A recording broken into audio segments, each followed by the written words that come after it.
As doenças raras afetam 65 a cada 100 mil pessoas. Atualmente, 7 mil doenças raras são reconhecidas pela literatura médica. Para 95% dos casos, não há cura, apenas cuidados paliativos e serviços de reabilitação. Algumas delas, para quem não conhece, diabetes insípida, esclerose lateral amiotrófica, fibrose cística, talassemia, entre tantas outras. Cerca de 13 milhões de brasileiros vivem com alguma dessas enfermidades e a maioria absoluta são crianças. Nos bastidores da saúde, hoje eu recebo 2 convidados que vão nos ajudar com muita propriedade a mergulharmos nessa pauta, nesse assunto. Primeiro eu apresento a deputada federal Rosângela Moro, que como advogada atuava no direito das associações, foi procuradora jurídica da Federação das APAES do Estado do Paraná, depois da Federação Nacional das APAES, inclusive na defesa das APAES lá no Supremo Tribunal Federal. Como parlamentar, dedica-se acentuadamente à defesa das pessoas com doenças raras e deficiências, além da defesa dos direitos das mulheres, e é autora de mais de uma dezena de projetos de lei com foco na pauta das doenças raras. Bem-vinda, deputada. E eu também já emendo aqui a nossa apresentação para Antoine Dyer. Falei direito? Falei certo? Tony. Falou. Abrasileirando para Tony. Empresário que dedica a sua vida à causa das doenças raras. Há um ano, o Tony é o presidente da Federação Brasileira das Associações de Doenças Raras, que é a FEBRARAS.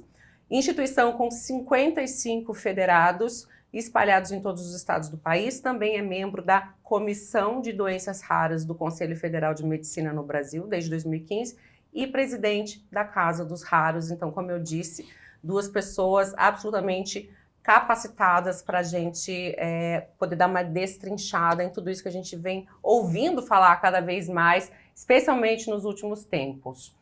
Antes, vou começar com a deputada Rosângela Moro, agradecendo mais uma vez o prestígio, de estarem aqui os 2 na sua agenda. Eu sei que são agendas disputadíssimas.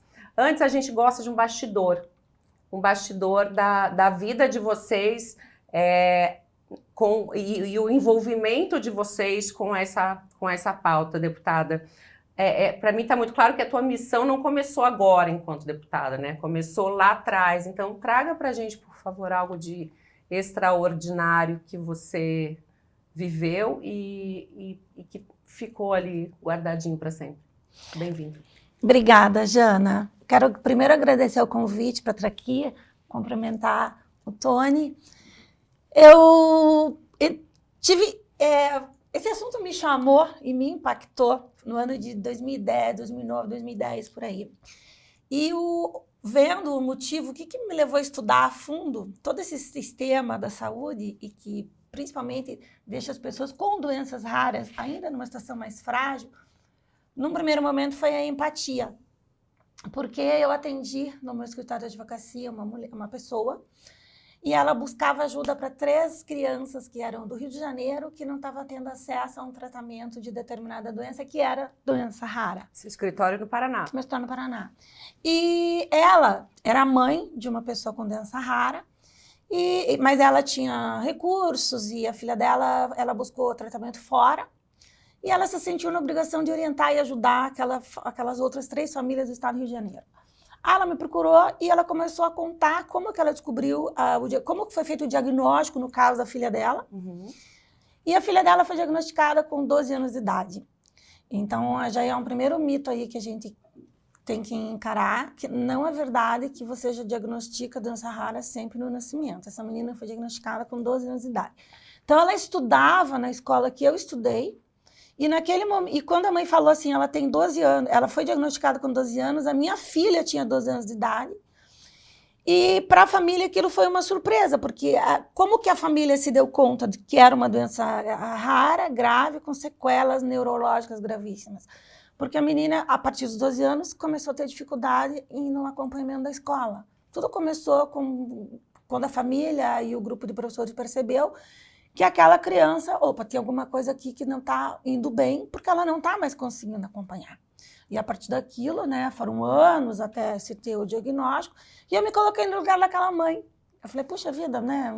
E foi uma coisa de empatia.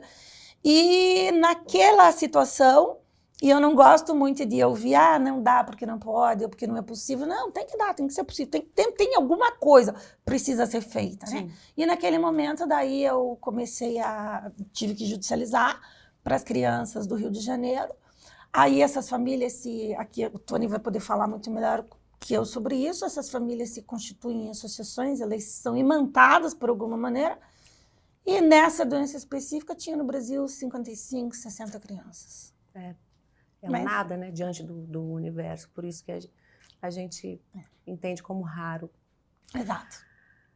Tony, mais uma vez, muito obrigada pelo teu tempo, pelo prestígio de estar aqui com a gente. Conta pra gente algo da tua conexão com as doenças raras. Em primeiro lugar, um prazer estar aqui, uma honra, especialmente perto e ao lado da doutora Rosângela, que sempre foi, né, a madrinha nossa, né, em termos de defesa dos direitos dos pacientes, sempre nos ajudou como Casa Hunter, e agora como deputada, não é pela amizade ou pela proximidade que a gente tem, mas isso sendo totalmente objetivo, ela é a deputada que mais está atuando nessa causa doenças raras, fazendo toda a diferença dentro do Congresso Nacional. E é isso que a gente espera, né, dos nossos representantes. É um orgulho muito Parabéns, grande. deputada. Então, eu comecei, a verdade, conhecer o mundo das doenças raras com o diagnóstico do meu filho, né? Anthony, que completou 15 anos. A gente conseguiu fazer, depois de uma jornada muito grande, fazer o diagnóstico dele com 3 anos e meio de idade. Isso porque ele passava pelo pediatra, um pediatra muito experiente, que era pediatra da minha esposa, então tem experiência muito grande, mas mesmo de 15 em 15 dias ficava com ele 4 horas, mesmo assim nunca duvidou de uma doença rara. Então, quando descobri a doença dele, meu mundo mudou, porque você se depara com a maioria dos médicos, mesmo tendo os melhores médicos de São Paulo e do Brasil, eles não conheciam as doenças raras. Não poderiam, né, te dar um plano de manejo, né, adequado para aquela doença, né, não poderiam te dar um norte. E isso se fica mais desesperada quando você procura, achando que está procurando o melhor médico para achar a solução. Você percebe que até os melhores médicos não conhecem esse mundo totalmente diferente na área de medicina, que é a área de genética. Ontem, estudando, né, para nossa gravação aqui, eu vi que, em média, um paciente, para ter o diagnóstico final, quando chega nesse diagnóstico, passa por cerca de 17 profissionais, até você conseguir ter esse diagnóstico. A média do diagnóstico dentro do nosso Sistema Único de Saúde para um paciente com doença rara no Brasil é de 5 anos e 4 meses. 5 anos e 4 meses. É importante saber que 30% de que tem uma doença rara genética morrem antes de 5 anos de idade, e a maioria sem diagnóstico, tratando consequências sem entender da causa. Então, por isso, eu considero que a maior causa da mortalidade infantil abaixo de 5 anos é das doenças raras. Mas como a maioria morrem sem diagnóstico, é difícil você computar e provar isto. Você não tem esse... Então, no momento que a gente vai ter um programa mais amplo, nacional, a nível nacional, de triagem neonatal feito, é bem feito, se a gente vai começar a ter dados. Perfeito. E esses pacientes não morrem em casa brincando, infelizmente. Eles morrem no leito do SUS, só que gastando dinheiro da forma errada. Sim. Bom, pessoal, obrigada por compartilharem essas histórias conosco, e eu queria agora, de fato, começar essa entrevista falando sobre essa decisão do STF, que estabeleceu regras para o fornecimento de remédios não incluídos no Sistema Único de Saúde, que é o SUS. Me corrijam, por favor, se eu falar alguma bobagem aqui. Eu sei que vocês estão completamente dentro desse universo. Pelo que eu entendi, praticamente não teremos mais as judicializações de medicamentos que não estejam devidamente registrados na Anvisa. Mas antes de eu passar a palavra para vocês, eu queria mostrar um trechinho aqui da nossa Constituição, que é bastante claro no que diz respeito à saúde, que é o artigo 196. A saúde é direito de todos e dever do Estado, garantindo, mediante políticas sociais e econômicas que visem a redução do risco de doença e de outros agravos e ao acesso universal e igualitário às ações e serviços para sua promoção, proteção e recuperação. Obrigado. Aqui a maior prova que a decisão foi inconstitucional. Então. Só que para quem você vai falar isso? Para os guardiões da Constituição, que eles são os guardiões da Constituição. Essa súmula, ela quebra totalmente o direito do paciente. Eu vou te provar isto. Como fica a situação desses pacientes agora que precisam de uma medicação e que essa medicação ainda não foi reconhecida pela Anvisa, pela Conitec? A gente vai chegar lá daqui a pouco explicar o que é tudo isso, mas hoje, diante dessa decisão, que já formou maioria, né? Já. Como fica a situação de um paciente que precisa dessa medicação e essa medicação não é reconhecida no SUS e sequer tem registro na Anvisa? Acabou o direito. Se não tem registro na Anvisa, não tem aprovação da Conitec, não tem acesso. Acabou o acesso a esse medicamento. Enquanto a gente fala de igualitário, eu vou te provar aqui que não tem mais nada igualitário, porque se você precisa, está no Sistema Único de Saúde, precisa de um antibiótico, certo? Sim. Esse antibiótico você tem que tomar para alguns meses. Custa caro. Você pode ir pedir pela justiça acesso, concorda? Concordo. Via judicialização, você terá acesso sem passar pela Conitec. Agora, se seu medicamento custa caro, acima de R$100.000, você é obrigada com essa decisão ter a chancela da Conitec, porque seu tratamento custa caro. Então, aqui eles separaram os pacientes. O paciente que custa barato tem direito a viver. O paciente que custa caro, nós vamos decidir se vai ter direito a viver ou não, através de uma comissão apenas opinativa, que é a Conitec. Ela não é uma agência independente que representa o pagador. Ela representa o pagador, então, totalmente conflitante. Sim. A Conitec, só para quem não sabe, e aí eu já passo a palavra para a deputada Rosângela Moro, é a Comissão Nacional de Incorporação de Tecnologias do SUS, que é responsável pela avaliação das novas tecnologias a serem incorporadas, mantidas ou desincorporadas do Sistema Único de Saúde. E aí, já perguntando também, ela tem competência técnica ou parcialidade para tomar essas decisões? A Conitec é o grande gargalo, mas acho que a gente tem que dar alguns conceitos para deixar todo mundo na mesma página e entender direitinho todo esse universo de SUS e Anvisa e Conitec. A Anvisa, ela vai trazer um registro, ela vai dizer que o medicamento, a terapia, ela se propõe para o fim que ela é destinada, que ela tenha cuidado, eficácia, ela vai ver se não vai fazer mal para a saúde da pessoa, no contrário, e a Anvisa vai fazer o registro do medicamento. A regulamentação. A regulamentação. No nosso país... Demora. E a Anvisa hoje está com déficit de funcionários. Alô, governo federal, vamos prestar atenção na Anvisa, Exato. que está precisando recompor seus quadros. Nem tudo que é aprovado na Anvisa é incorporado pela Conitec. Uma coisa é aprovar na Anvisa, outra coisa é a Conitec. A Conitec ela é composta de 15 membros, majoritariamente do governo federal. Somente em 2022, que a Associação Medicina Brasileira e o Conselho Federal de Medicina ganharam uma cadeira. Porque antes é só pessoas do Ministério da Saúde, algumas secretarias ali. E quando a Conitec fala, vou incorporar, ou a doença A vou tratar assim, a doença B vou tratar assado, aquilo se torna uma política pública obrigatória. Então a Conitec, ao contrário do que todo mundo espera, que ela faça uma análise técnica e diga, olha, para tratar a doença A vamos estabelecer esse protocolo, ela também vai fazer uma análise do custo, Sim. porque ele vai estar incorporado. E aí que um dos primeiros projetos de lei que eu apresentei quando entrei na Câmara dos Deputados, quando fui eleita, é para a gente mudar a composição dessa Conitec.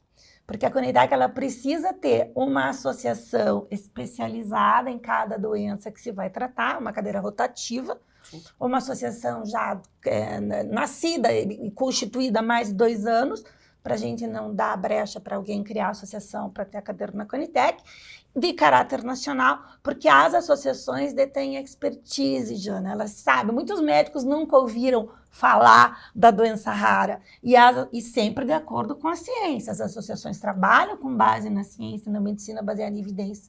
Então, é preciso que essas pessoas estejam lá. E o problema da Conitec é, se você vai ver na lei, qualquer pessoa pode pedir uma consulta, pedir uma incorporação. Eu já tive a curiosidade de entrar no site da Conitec e pedir. Família nenhuma vai conseguir. Você tem que contratar um perito, porque é um formulário tão exaustivo, tão técnico, com tanta informação.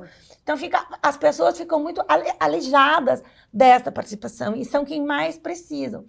E quando vem a decisão do Supremo Tribunal Federal falar, olha, tudo tem que passar pela Conitec, você tem que provar que é a Conitec, ele está invertendo o ônus da prova, que é absurdamente desigual na balança da justiça, para impor para as famílias. Essa decisão do Supremo Tribunal Federal é de se lamentar, é querer resolver um problema. Qual que é o problema? Por que tem tanta judicialização da saúde? Porque está tendo omissão no Ministério da Saúde. Esse é um dos argumentos, né, de especialistas, que eles estão tentando cortar o mal pela raiz, no sentido de tentar reduzir um pouco os milhares de processos de judicialização que eles estão ali tendo que colocar em dia, né, e que tem impacto nas contas públicas, porque cada vez que sai uma liminar, em tese, são medicações, algumas de milhões. Mas nem todas são de milhões. Claro que não. Imagino preços, que nem seja a maioria. Pelo contrário. Nós não podemos defender a judicialização. Por quê? Porque a judicialização, ela realmente...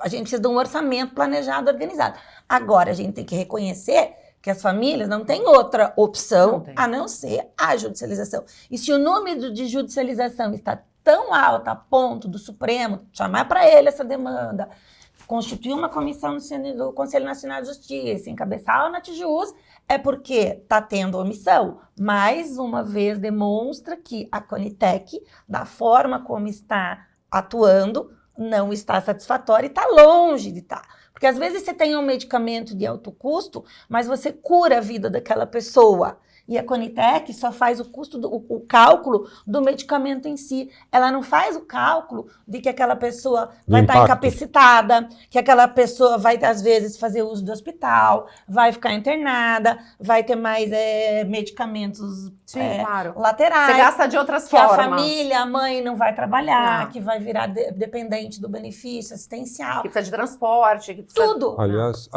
se não fossem as associações, essas pessoas estariam largadas. Os votos dos ministros, com todo respeito, eu acho que os ministros do STF querem melhor, mas às vezes o entendimento foi feito da forma errada, né? Porque que fez esse trabalho, com certeza, o governo federal, né, convenceu os ministros para ter esse voto.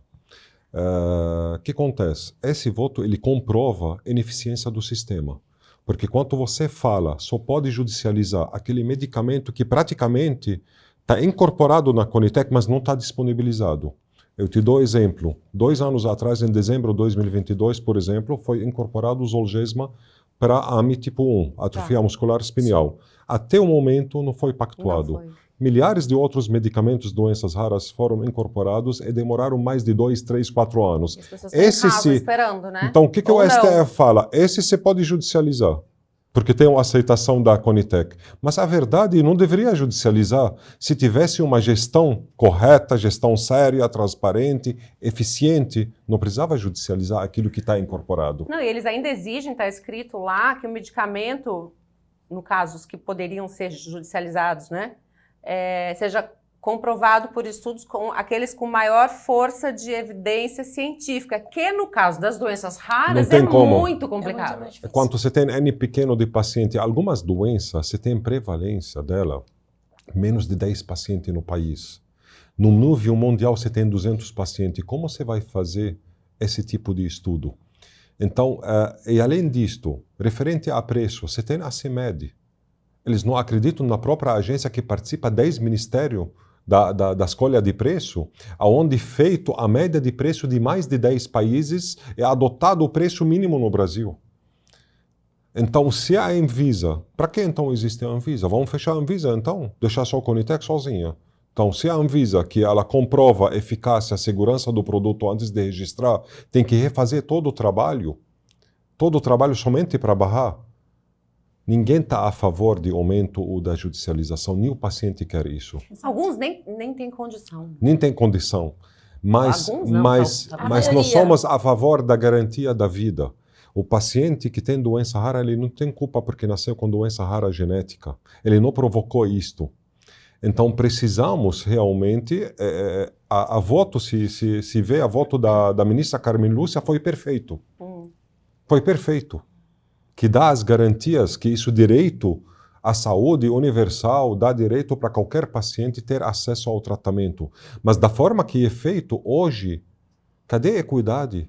Cadê justiça? Isso, então, o paciente que custa barato... por causa do paciente barato, aí é aquela coisa meio do jogar para a galera, né? Tipo, olha, a gente está fazendo isso, na verdade, é para haver uma equidade com o resto todo aí da sociedade que precisa do SUS.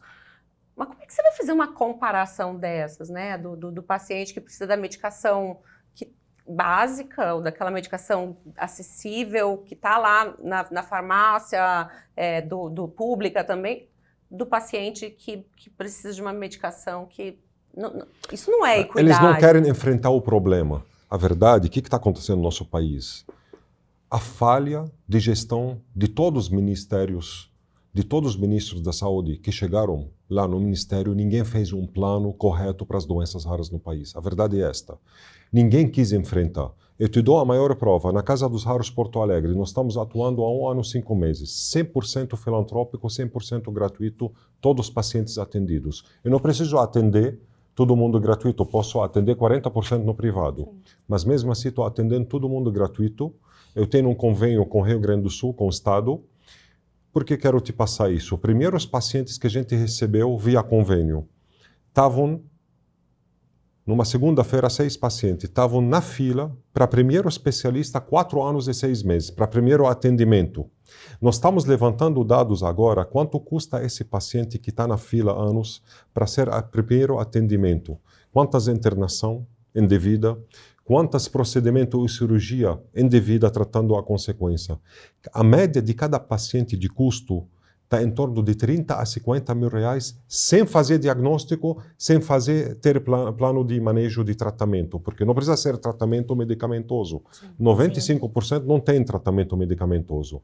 Sabe quanto estamos cobrando do governo do estado para cada paciente que passa por nós para fazer o diagnóstico completo, para passar por equipe multiprofissional inteiro, até tratamento dentário? Se precisar de exoma, vai ter exoma, e ter o plano de manejo completo. A gente entrega para ele igual o manual do carro que sai da concessionária, um plano de manejo completo. Tudo isso por 3 mil reais. É feito o diagnóstico, a média de diagnóstico nosso é feita em 41 dias. Então aqui comprova que não precisamos de mais financiamento.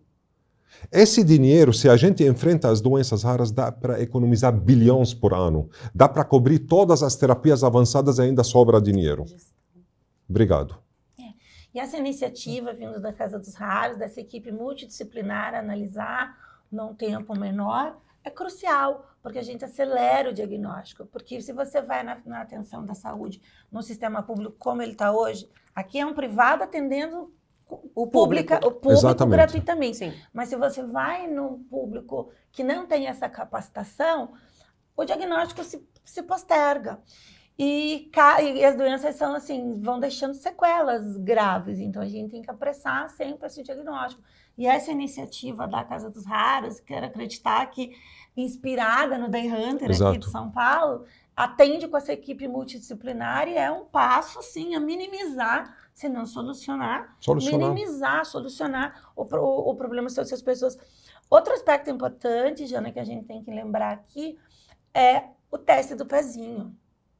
Tem estados que não têm o teste do pezinho na sua cobertura geral. A questão é que a gente mora num país tão diverso e com realidades tão impactantes nas duas pontas. Mas tem solução. Que tem bom solução.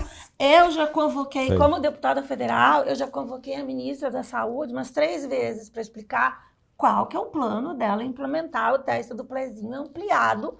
Eram 5 doenças, depois estendeu-se para 50 e... Quase 60 doenças. Quase 60 doenças, e não foi implementado em lugar nenhum ainda. O projeto está aprovado há mais de 2 anos, há 3 anos quase, e até agora nada. Aí o que eles dizem? Isso previne, salva, acelera os processos. Economiza ali dinheiro. no teste do pezinho, você pega quase tudo, especialmente agora com essas 50, 60 Exatamente. doenças abordadas ali. Uma vez feito o diagnóstico correto, economiza dinheiro. Sim. Quanto você demora, além de gastar dinheiro de forma errada, perde qualidade o paciente e a família inteira também. O impacto é muito grande. Então, eu acho, enquanto a gente não tem uma política nacional de enfrentamento das doenças raras, e isso, a proposta é ter uma secretaria de atenção especial às doenças raras, não uma coordenadoria. Sim.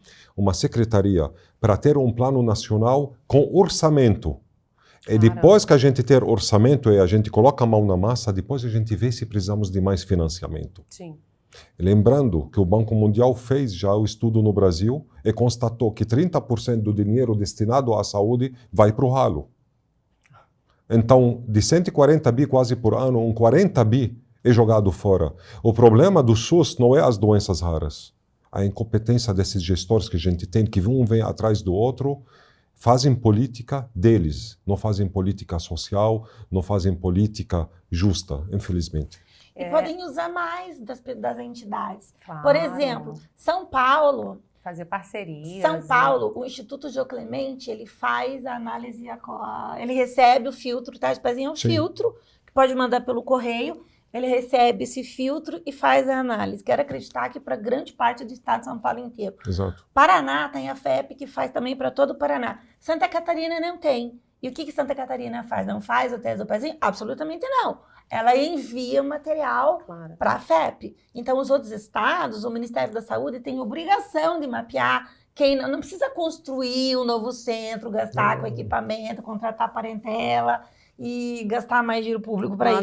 Manda para o estado mais próximo. Exato. Manda para o estado que tem uma capacidade instalada que pode fazer essa análise. Mas a minha preocupação e meu questionamento aqui é até maior. Será que lá na ponta que carece de estrutura, na ponta do bebezinho que nasceu e mal a mãe tem condição de botar uma fralda na criança porque não tem recurso, nessa ponta, existe uma garantia de que esses testes são feitos? Porque eu não sei como funciona no hospital público. Eu tive bebê 3 anos atrás. O teste do pezinho hoje já não é mais aquele que você faz dentro do hospital, né? O teste do pezinho da minha filha a gente fez em casa. Como é que funciona nessa outra ponta? Funciona de verdade? Fazem o teste do pezinho absolutamente todas as crianças que nascem? Será que não tem pai e mãe sem informação que acabam não levando? Falhas tem sempre, claro. Tem falhas. Tem falhas. A cidade, veja, o Brasil é muito diverso. Tem cidades mais desenvolvidas e cidades menos desenvolvidas. Tem cidades que para chegar você tem que pegar um barco. Exato. Então a gente não pode achar que está todo mundo com o mesmo conhecimento. Exato. Que é importante e indispensável fazer. O profissional de saúde tem por obrigação fazer a coleta, examinar em tempo hábil e mais, fazer a busca ativa e ir atrás daquela família para oferecer os caminhos e ampliar ali a minimização de danos. Exato, por isso a ideia, em vez de criar mais elefantes brancos, que são mais hospitais, unidade básica de saúde à toa, capacita aquilo que você tem, fiscaliza aquilo que você tem para ter um funcionamento melhor, otimizar o atendimento desses pacientes e trazer qualidade para aquilo que tem. Sim. Hoje, o que acontece em toda a propaganda política? Fizemos mais X unidade básica de saúde. Para que ela serve? Só vê a fila aumentando. Só vê a fila aumentando e para dar vazão. O que eles fazem na unidade? Dá vazão para o paciente. A gente está no Outubro Rosa agora e é isso, assim... A gente vê todo mundo agora vestindo rosa, falando a importância do exame da mama, do autoexame, da mamografia anual. Mas e as filas? Porque eu tenho condição, graças a Deus, de ir lá fazer pelo plano. E quem não tem o plano? As filas são... Fica nessa fila isso vira um efeito dominó, porque se ela espera 1 ano para fazer uma mamografia, quando ela fizer, se tiver com um câncer, já evoluiu. e aí você não consegue pegar o negócio ali no começo, enfim. A saúde tem pressa, e não é certo ficar esperando por essas filas. Não é certo não ter tratamento. Por exemplo, doença rara são 6 a 7 mil catalogados, mais ou menos. A verdade, né? as genéticas são 7 mil, a não genética 2.114. São 9.100 e pouca doença rara hoje. Hoje. As genéticas são 7 mil. E claro que nem todas têm um tratamento, mas se a gente pegar aí num universo de 10% você tem em torno de que tem, na Anvisa tem em torno de 116 a 120 registradas para doenças, medicamentos registrados, tem mais lá fora uns 60, então não passa de 200 o tratamento hoje. Eu até tenho aqui, foram dados do Ministério, do site do Ministério de recente, assim, esses dados. O Brasil oferece cerca de 152 medicamentos para tratamento de doenças raras. Falaram, inclusive... Está errado isso. Então, errado. Eu até trago para vocês, para a gente debater, porque se você vê os números que são divulgados bonitinhos ali no site, são números expressivos. Falaram em investimento de mais de 4 bilhões apenas em medicações no ano passado, 2023, concluindo, além de outros mais de 27 milhões para serviços ligados ali, acho que reabilitação, pelo que eu entendo, né? Serviços habilitados. Isso.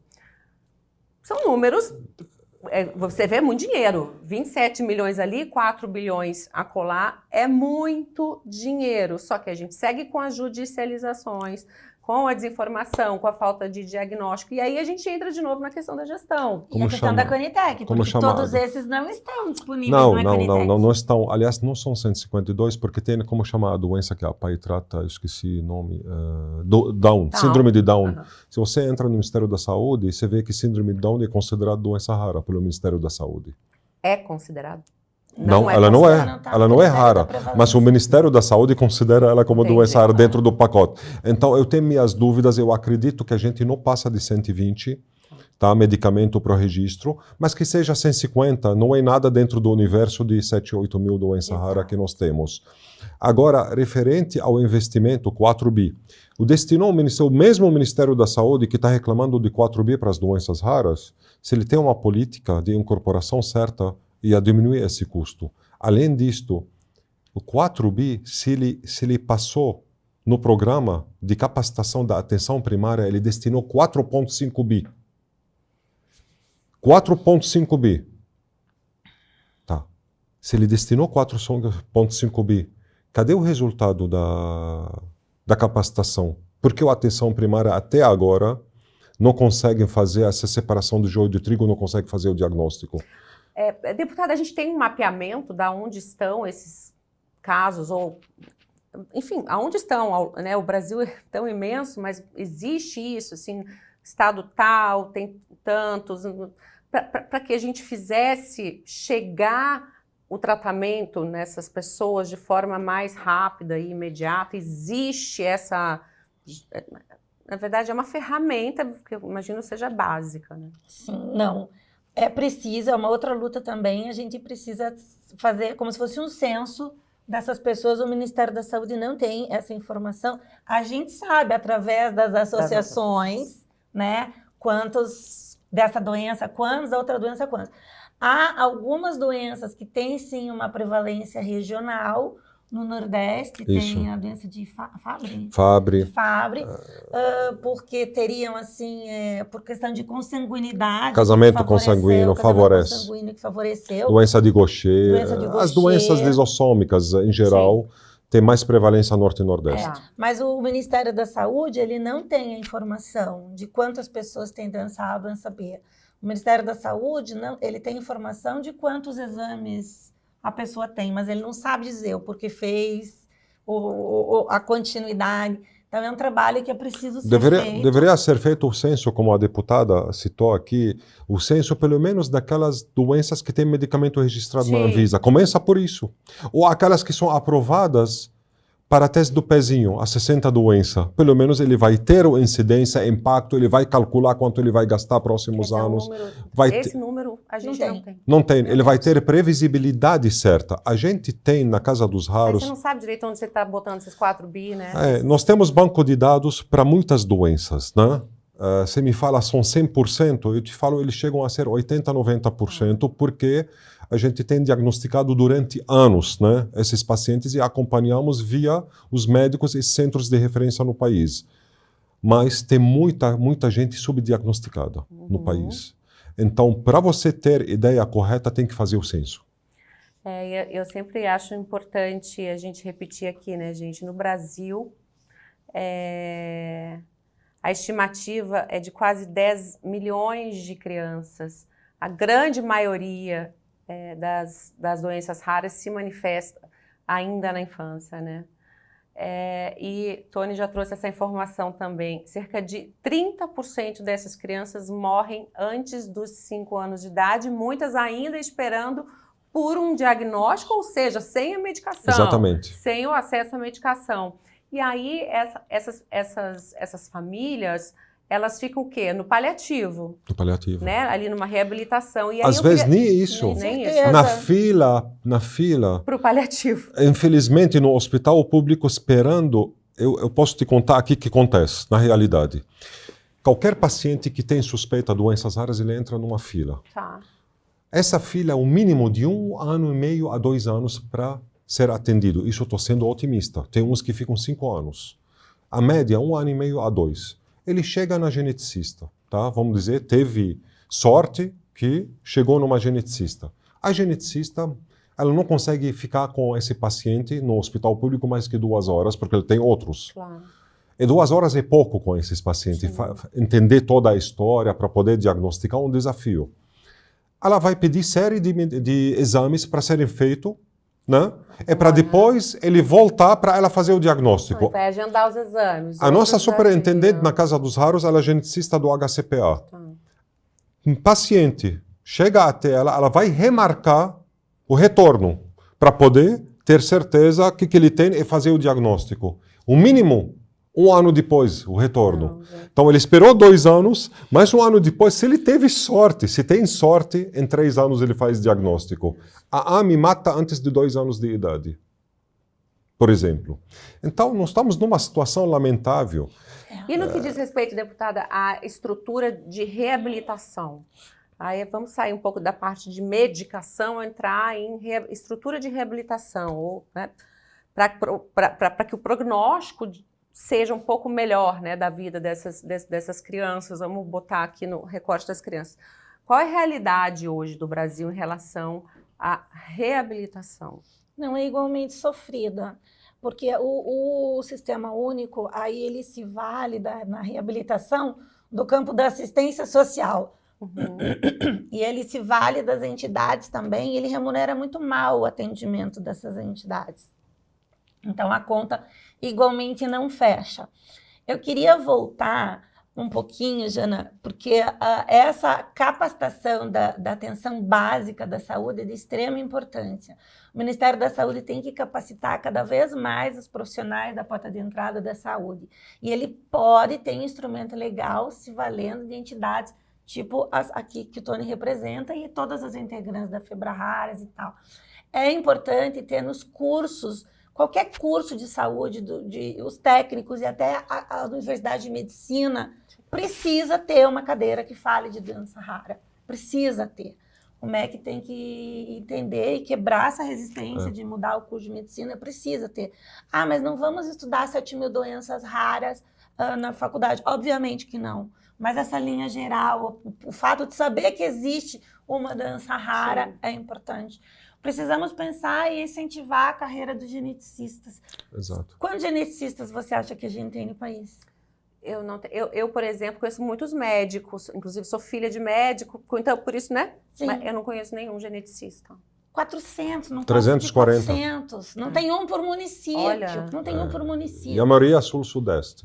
A maioria é sul-sudeste. Esse é o problema, porque temos muito pouco no norte e nordeste também. Exato. Então, veja, são atitudes, até aqui, ó, onera o orçamento? Não. Dá para fazer? Dá para fazer. Agora, que ela falou da reabilitação, se me permite, Claro, aonde está o gargalo? Falta de linha de cuidado, estabelecer linha de cuidado para as doenças raras. Muitas vezes, para fibrose cística, como está no teste do pezinho, tem um protocolo, o paciente de fibrose cística, ele tem direito a uma fisioterapia, por exemplo. Mas o paciente que tem mucopolissacaridose, que é muito mais grave de fibrose cística, não tem esse direito. Porque não foi estabelecido um protocolo em linha de cuidado, né, da Secretaria ou do Ministério da Saúde. Muitos medicamentos, aonde está a falha da Conitec? A Conitec incorporou bastante medicamento para as doenças raras após 2017, mas a maioria incorporado não tem PCDT, não tem protocolos e diretrizes terapêuticas. Então, como eu vou fazer a reabilitação desse paciente se não existe uma linha de cuidado certa para seguir? Novamente a gente volta para a Conitec. O gargalo é a Conitec. E todo o trâmite regulatório, né, gente? Porque, assim, toda vez que... Quanto mais a gente burocratiza... E burocratizar a saúde é uma coisa muito delicada, porque Sim. você corre contra o tempo. Então, os pacientes têm que realmente esperar de mãos atadas. Eles não têm muito o que fazer diante de tamanha burocracia. Aliás, eu queria até dizer para representantes da Conitec, da própria Anvisa, que o nosso espaço aqui é de todos. Se eventualmente quiserem ser ouvidos também, a gente está sempre à disposição para até para a sociedade poder entender melhor o porquê de tamanha. Eu entendo que a gente está falando de ciência, a gente está falando de medicação, a gente está falando que coisas que exigem, óbvio, um protocolo, um cuidado. A responsabilidade é muito grande, mas você levar, às vezes, 1, 2 anos para registrar uma medicação e o paciente está em casa esperando para receber. Tem histórias de judicialização que conseguiram eliminar, mas não receberam a medicação ainda. Sim, a história para muitas histórias. Mas o fato é que é importante deixar muito claro, nós, claro, defendemos a ciência, sempre defendemos a ciência, né? Só que a gente precisa mostrar, apontar que a Conitec, ela, em que pese tem um corpo lá de pessoas capacitadas, mas ela faz o cálculo com base no custo, unicamente no custo. No custo do remédio. No custo do tratamento. Não do paciente. Do quanto vai custar. Exato. Para o bolso do governo, do cofre público. O remédio, aquele determinado... O custo da efetividade e custo do remédio. Sim. Não está sendo levantado os dados, por exemplo, que a gente tem na Casa dos Raros, e vamos publicar ainda, quanto custou aquele paciente não tratado até chegar num especialista. Sim. E quanto custa o impacto daquela doença na família. A mãe deixa de trabalhar, de contribuir. Muitas deixam a tudo que família envolve. no interior e vão ter que ir para uma cidade Exatamente. maior, para dentro de uma associação que vai acolhê-la com a criança. Né? Agora, seja falada a verdade sempre, nós temos que admitir e agradecer que a Anvisa ela deu um salto muito importante. Desde 2017, fazendo as resoluções de Fast Track para as doenças raras, a 204, 205, depois para as terapias avançadas, 260, 338, que falta hoje na Anvisa aumentar a equipe do funcionário, mas que eles estão trabalhando ao nível internacional. A Anvisa hoje faz parte do ICH, dos grupos de agências mais respeitadas do mundo. Então, nós temos uma agência, uma área reguladora que chegou a ser primeiro mundo, enquanto nós não temos um acesso democrático, uma agência de incorporação. Nós precisamos ter uma agência. Já que o Ministério da Saúde fala tanto do NICE, ele se refere a tudo que eles fazem no NICE, então por que não monta também uma agência tipo NICE aqui? Ser democrático nesse sentido. E não adianta eu ter Fast Track na Anvisa se não tem Fast Track na Conitec também do mesmo jeito. Então, se tem a prioridade ali, não vai servir nada se não tem na ponta também prioridade para esses pacientes. Seria uma agência independente. Exatamente. Com o mandato do presidente para não sofrer... Igual a Anvisa. Igual a Anvisa. Igual ao Banco Central. Igual ao Banco Central. Inclusive troca. Inclusive, nós queremos, ninguém aqui está falando tem que dar tudo para todos. Nós queremos discutir as terapias avançadas, nós queremos colocar regras para tudo, ajudar eles, porque para mim interessa não é apenas meu filho ter medicamento agora e não ter medicamento para o resto da vida. Precisamos dar sustentabilidade para o sistema. Um sistema que evolua e que se sustente, exatamente. Só que não dessa forma, fechar a torneira, matar gente, e aí sim vamos dar sustentabilidade e continuar a má gestão da mesma forma. Tem algum, deputada, Tony, tem algum modelo de de excelência, assim? Alemanha. Alemanha. E aí você pode trazer um Alemanha, pouquinho dessa experiência para a gente? Alemanha, entre aspas, área regulatória, preço, incorporação e pactuação, 6 meses. 6 meses. Enquanto a Inglaterra, em torno de 1 ano. A Alemanha, o melhor lugar do mundo, mais rápido para acesso. Olha. E por falar de acesso, é importante trazer também a lei da pesquisa clínica, né? Outro retrocesso. A gente aprovou... Outro retrocesso? Outro retrocesso. A gente Desculpa, aprovou, vou falar por quê, né? A gente aprovou, veja, a pesquisa clínica para algumas doenças raras, ela passa a ser uma forma de acesso ao medicamento. Isso. Há ajustes que, né, vamos debater para ser feitos, mas a gente tem que defender a pesquisa Não, claro, clínica. ela deu segurança jurídica que precisava. Sim. A gente tem Isso que sim. defender Sim. a pesquisa clínica, né? E a gente fica muito contrariado quando a gente ouve pessoas, até mesmo de dentro do Ministério, que falam que a pesquisa clínica é a lei que trata das cobaias. Não, em absoluto. A lei tem que garantir, a pessoa vai se submeter a uma pesquisa clínica por sua livre vontade, se ela não é capaz, a criança, Sim. vontade substituída pelos seus representantes. Que seriam tratamentos ainda não regulados, aprovados. Sim. No judiciário, você não vai conseguir tratamento em fase experimental. Sim. Nunca se conseguiu, e agora com a decisão, mas ainda a gente não pode defender isso. Tá. Mas você não pode tirar da família aquela esperança de submeter a si ou seu ente querido a uma pesquisa clínica que está regulamentada, tem uma segurança jurídica nesse país, e que já é uma forma dela estar recebendo algum tratamento. Isso para essas doenças que ainda não se descobriu nada de medicamento e de terapia. Aonde foi a falha? Eu concordo totalmente com a deputada, porque ela lutou, e com razão, porque a gente tem que trazer segurança jurídica para qualquer patrocinador para trazer mais pesquisas. Claro. E o projeto de lei foi feito nessa base. Agora, aonde foi a falha? Eu acho que a pressa que foi aprovado, né, esqueceram de um negócio tão importante. A gente tinha aprovado em 2017 uma resolução que a gente atuou diretamente, a 563, onde ela limita o pós-estudo para as doenças ultra-raras para 5 anos após registro do preço, após CEMED. E a partir dessa resolução nós conseguimos trazer 100% a mais de quantidade de pesquisa em doenças ultra-raras para o país. Porque imagina, você tem uma doença de 50 pacientes no país. Você fala para o patrocinador, você vai colocar na pesquisa aqui 20 a 30 pacientes, vai pagar para o resto da vida enquanto você vai vender para mais 20? Não compensa. Aí ninguém queria trazer pesquisa. Sim. Então a gente entrou em acordo, conseguimos, via CONEP, Conselho Nacional de Saúde, fazer a resolução 563, onde limitou esse pós-estudo para 5 anos após o registro do preço. Ótimo. Conseguimos triplicar a quantidade de pesquisa em doenças ultra-raras no país. Só que o projeto de lei, nesse artigo, né, que fala sobre o pós-estudo, ele colocou todas as doenças junto, a raras, ultra-raras junto com as doenças comuns, e quis colocar 5 anos para todos. Aí o que o presidente Lula fez? A pedido do Conselho Nacional de Saúde, vetou. Vetou. Então, se agora o Congresso Nacional, vamos pedir ajuda, não derrubar o veto, acabou pesquisas de ultra-raras no país, totalmente. Então, para nós seria um retrocesso nesse sentido. Claro, o projeto de lei não quis melhorar, mas deveria entender que a parte da oposição, entre aspas, para esse projeto, o que eles querem? Se eles aprovaram 563, então vamos fazer 2 artigos, pelo menos se vetar, não vetar o das raras.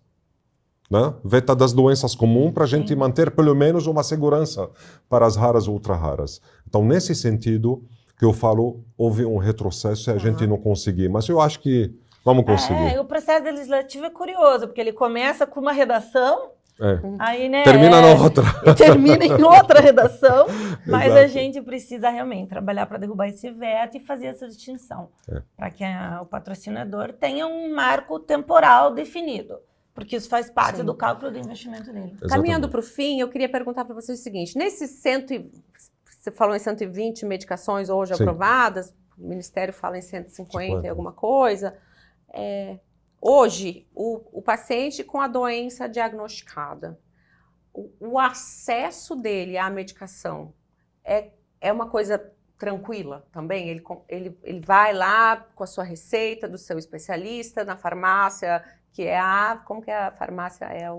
O farmácia popular, você A está falando? farmácia, né? Na farmácia, não, O do são nas SUS. farmácias. Secretaria de Saúde, às vezes. Não, se está incorporado o medicamento, tem que fazer todos os relatórios, ver a exigência e procurar a Secretaria de Saúde do estado dele para poder receber medicamento. Tá. Tá. E aí, e isso não é garantia de que ele vai chegar lá na farmácia popular, vamos falar Não, assim. não. E não. o remédio Não vai é estar lá. garantia. Não, não é porque garantia. se- Muitas vezes não está disponível. muitas Até que vezes está não tem. incorporado, pactuado, está em falta. Muitas vezes tem problema na licitação e o remédio não chega. Então, assim, não basta você ter o teu diagnóstico, o remédio estar na lista do Conitec. SUS, É. a Conitec ter aprovado, a Anvisa registrado, tudo certinho, alinhado. Você vai lá no balcão, dá a tua receita, não tem remédio. Não tem remédio. Acontece. Mas isso o Supremo... Mas acontece muito ou é pontual? Acontece bastante. Quando dá Bastante. problema na licitação. É Uma vez complicado. até foi bem constrangedor. Eu Depende tava- do estado é também. bem- Tem é. estado Porque eu li pior. também que tem medicações que são disponibilizadas pelo governo federal e outras medicações A pelos dispensação de uso excepcional é do pelos governo governos federal. dos estados. Isso. Exatamente. Depois Tá. eles têm que fazer o cálculo e se compensarem mutuamente. Tá. Aí numa decisão do Supremo também ele impôs esse conhecimento Agora, para a família. mas com essa decisão do Supremo, agora esses medicamentos, só esses que podem ser judicializados, praticamente. Só esse que não tem no balcão, Que aí não você tem vai no balcão. judicializar para arrumarem Então, praticamente, essa decisão demonstra bem claro a ineficiência, volto a falar, do sistema. Ele está falando, olha, você não tem direito à judicialização só se é aprovado pela Conitec. Mas se é aprovado pela Conitec, na prática, não deveria judicializar. Não deveria, porque deveria ter Deveria no estar lá. balcão, né? Exatamente. Exatamente. Então, realmente, não é... ser brasileiro realmente loucura, né? é um É loucura. desafio diário, não é mesmo?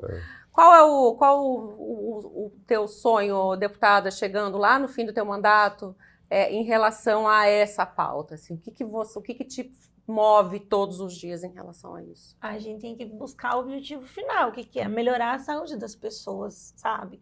O meu sonho é ver o teste do pezinho implementado, a Conitec independente, se não independente, pelo menos dando a cadeira para as associações temáticas estarem lá discutindo, porque ela vai falar do remédio, mas ela vai estabelecer aqui a linha de cuidado. E ninguém melhor do que as famílias, as pessoas que vivenciam ali a doença, os efeitos da doença na dinâmica, melhor para falar. Então, o meu sonho é esse, ver o teste do pezinho, a Conitec autônoma, e uma celeridade nesses procedimentos, menos corrupção, que tira muito dinheiro da compra de medicamento, mais cuidado nas licitações, um Tribunal de Contas mais diligente nessas aquisições da saúde e não ver o remédio faltar na prateleira da farmácia do estado e do município. Eu acho que está na hora que o TCU faça um trabalho no Ministério da Saúde para ver o dinheiro que é enviado do Legislativo para lá, porque quem manda o orçamento é o Congresso, realmente fiscalizar todo o dinheiro que está indo, se está sendo gasto no lugar certo, você vai ver que vai sobrar muito dinheiro. Não apenas para as doenças raras, para outras doenças. É aquilo que a deputada falou referente a escutar a associação dos pacientes e paciente, ela não fala porque ela quer apoiar a associação de paciente, porque ela sabe das experiências fora do Brasil. A agência mais famosa do mundo, FDA. Você conhece, né? FDA, de 2 anos para cá, tomou a decisão de incluir as famílias e os pacientes na tomada de decisão, seja para registro de medicamentos, seja para anuência em pesquisa clínica. Isso é humanizar o processo. Não apenas entender melhor na ponta. E se apropriar da informação. Exatamente. Você traz para dentro de um processo, em tese Exatamente. burocrático, a coisa pulsante Exatamente. que é o Porque é paciente muito e sua difícil família. entender realmente a jornada do paciente, muito difícil, só quem vive. Então, o que a gente está pedindo aqui, só fazer aquilo que dê certo. Né? Ver os países de primeiro mundo, a experiência deles, e copiar da forma correta para a gente tentar economizar dinheiro e gastar certo. É isso que nós E o que queremos. te move todo dia? O amor que eu tenho, não apenas pelo meu filho, para todas as crianças que a gente atende todo dia. Eu não consigo mais parar e pensar um pouco que esse paciente vai perder o tratamento, e se perder tratamento, ele não vai poder trocar. Não estamos falando de diabetes de pressão alta, que tem milhares de tratamento barato. Estamos falando de únicos medicamentos que podem salvar a vida. Se eu tiro esse direito desses pacientes, eu vou ter muita gente morrendo e isso me deixa muito assustado e desesperado. Então, Nossa aposta, esses próximos 2 anos, mudar essa realidade urgente via Congresso Nacional. E o que o paciente que precisa de uma medicação que não está lá no registro da Conitec, não está na lista do SUS, deputada, e que hoje não pode mais, né, tudo indica, já formou maioria, destacando aqui mais uma vez, não sei que tem uma reviravolta, não pode mais judicializar, o que ele tem que fazer, deputada? Bom, primeiro, eu como pessoa, como deputada, eu estou apresentando projetos de lei e tentando corrigir falhas, né? Agora nós vamos pegar essa decisão suprema e passar pela assessoria técnica e ver o que pode ser feito para minimizar isso em projetos de lei. Como pessoa, eu falo, procurem as associações.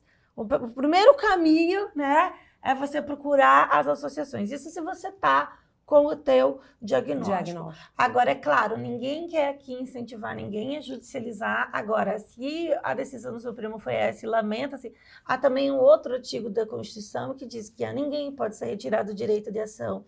Então, há ainda um caminho, mas não é o melhor caminho, porque a pessoa precisa ter acesso a advogado, precisa ter acesso a um bom advogado, para elaborar uma excelente tese, para ir buscar. Aí o judiciário, como vê a súmula vinculante, o judiciário já vai ficar mais retraído em dar uma decisão.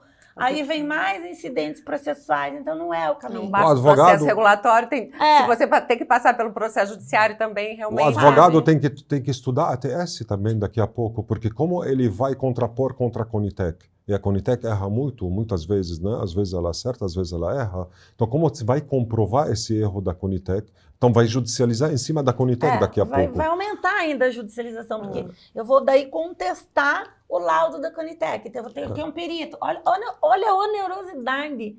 Ele tem esse tempo, será? O paciente não tem esse tempo para esperar. Não tem esse tempo. Esse é o problema maior. Então, procurar a associação. Lá no Congresso a gente está apresentando projetos, tem um muito interessante que a gente apresentou também, Jana, que para o câncer, uma vez diagnosticado, você tem que começar em 60 dias o tratamento. A gente falou sobre isso. Ouvindo das associações aqui, da Febre Raras e do Tony, a gente pegou aquela ideia daquele projeto e apresentou para dentro das raras. Se está na Anvisa e na Conitec, não tem por que esperar mas mais tem do que que estar 60 o remédio dias. na farmácia também. Mas aí já é mais um... milagres podem acontecer. Já é mais uma camada de proteção. E aí eu fico aqui questionando, porque quando a gente é mãe também, né, pai também... É angustiante. Angustiante. É muito... Desesperador. São muitos entraves, infelizmente. Desesperador. Eu vou te falar uma coisa, a situação muito ruim. Eu não posso ser otimista hoje na situação que a gente está. Não? Nós vamos viver, infelizmente, talvez meses, talvez anos sombrios. Muito. Nós vamos, infelizmente, ver muita gente degenerando, muita gente morrendo e ninguém vai poder fazer nada. A gente precisa urgente, nós vamos ver qual é o caminho, o Ministério Público Federal, qual é o caminho, o TCU, qual é o caminho, Congresso, todos os caminhos possíveis e impossível para a gente mudar essa realidade. A gente sabe que o número de doenças raras é um número grande hoje. As medicações que temos disponíveis no SUS para doenças raras, elas abrangem que percentual dessas doenças conhecidas? 30%. É muito pouco. É muito pouco. Aquelas registradas na Anvisa, não passa de 30%. Sim. Também por isso muita judicialização. Exatamente. Realmente fica muito mas complicado. é muita judicialização porque não é porque não está registrado que o medicamento não é bom. Sim. E não é porque não foi protocolizado pela Conitec que não se presta. E tem uma outra questão, né? Você às vezes já tem um tratamento que está lá, a medicação aprovada no SUS, mas chega uma terapia mais avançada. E aí nada de atualização. Uma substituição dessa medicação? Não é feita dessa forma. É todo o processo de novo. Entendi. É complicado, isso é muito complicado. É um processo... Então, isso precisa mudar para aproveitar das novas tecnologias, tem que ser rápido. Claro. Para isso, você precisa construir um ecossistema, você tem que ter uma secretaria de atenção especial, tem que ter centros não apenas habilitados para receber e não fazer o trabalho da forma que tem que ser feito, centros adequados, né, que fazem com celeridade, com plano correto, que trazem eficiência, trazem sustentabilidade para o sistema. É fácil resolver, mas não tem vontade política para fazer isto. Não é bicho de 7 cabeças, de jeito que eles estão imaginando. É ao contrário, dá para economizar muito dinheiro e colocar o Brasil realmente na mapa das novas tecnologias. Porque me parece que tem recurso. Recurso que não falta, a maior A prova. pasta da saúde é que recebe mais recurso, né? Recurso... E a gente está lá no Congresso, atuante, vigilante, convocamos a ministra, pedimos explicações, estamos cobrando as contas e não podemos descuidar. Tem que não estar dá sempre pra exercendo, esmorecer, né, como legisladora, esse papel de cobrar do gestor e o papel de apresentar projetos. Eu não lembro, antes de ontem, saiu no jornal, não lembro qual jornal, teve emendas PIX agora para ser pagas antes da eleição municipal, de mais de 8 bi, né? Não foi? Mais de 8 Eu bi. não vou confirmar porque eu não posso, eu não vi. Então mais ou menos eu vi tá. isso, mas pode procurar, você vai ver. Então, dinheiro não falta. Não falta. Dinheiro não falta. Dinheiro não falta. E aí, eu queria perguntar para vocês o que vocês estão vendo essa caixinha aqui, é a nossa caixinha de primeiros socorros, tá? É a caixinha de primeiros socorros do Brasil, da saúde no Brasil. Legal. E aí, ali, Tony, por gentileza, tem aquele receituário Sim. com uma caneta, e eu vou pedir para cada um de vocês pegar não precisa nem se identificar, só, assim, uma palavra, uma frase. Qual a grande emergência do Brasil hoje no que diz respeito à saúde? Okay. E a gente só no fim da temporada vai abrir a caixinha para ler o que os nossos convidados estão colocando ali. Quem sabe a gente não tem um diagnóstico, Exato. não é? Eu queria mais uma vez, bom, primeiro, lembrando, vamos divulgar aqui @FebraRaras e Casa Hunter. Casa Hunter. Casa Hunter. É Casa dos Raros. E Casa dos Raros. @FebraRaras, @Casa Hunter e @Casa dos Raros. Isso, Tony. E a nossa deputada, @Rosângela Moro. Rosângela Moro. Com S, Rosângela, né?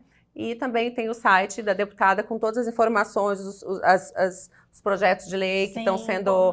Na página da Câmara dos Deputados, toda a minha atuação como parlamentar, no portal da transparência, a destinação das emendas, todas para a saúde aqui de São Paulo, acompanhar pelas redes e, às vezes, mandar sugestão também. Claro, são perfeito. sempre bem-vindas.